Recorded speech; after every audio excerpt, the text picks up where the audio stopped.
Sa ating balitang pulis, nang dahil lang sa masamang titig, dalawa ang sugatan sa pamamaril ng isang 18 anyos na lalaki sa Rodriguez, Rizal. Agad namang naaresto ang suspect. Jim Taharos, balitang yan. Kuha ang bidyong ito sa isang pribadong establishmento sa pampublikong pamilihan ng Barangay San Isidro, Rodriguez, Rizal, pasado alas 8 ng gabi nitong Huwebes.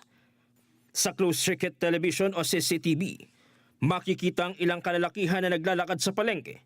Maya-maya'y isang lalaki ang tila may binunot sa kanyang bag.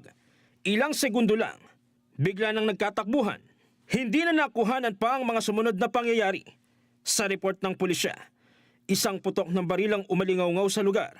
Sa gitna ng tensyon, isang 21 anyos na lalaki ang tinamaan ng bala sa tagiliran. Ang salarin, isang 18 anyos na armado ng 9mm pistol na baril. Prior to the incident, itong suspect natin at saka itong victim natin ay nagkita doon sa isang kanto kung saan ay yung suspect ay pinagbantaan ayon doon sa interview natin doon sa naaresto natin na pinagbantaan daw di umano siya at sabing babarilin siya. So ang ginawa niya ay umuwi siya doon sa kanilang bahay at kumuha siya ng kanyang baril. Natitig po siya sa akin ng masama, tapos pinagkamalan niya ako nakasama sa gang. Ayon sa pulisya, nadamay rin ang isang 18 anyos na babaeng tindera kung saan tinamaan ng ligaw na bala sa kanyang braso. Agad silang naisugod sa magkaibang ospital para sa agarang gamutan. Nagpangita ulit sila doon sa isang kanto at nung nakita nga niya doon sa isang kanto ay sinugod niya itong biktima at binaril niya kaagad. Sa salaysay ng suspect, hindi niya umano layuning patayin ang biktima.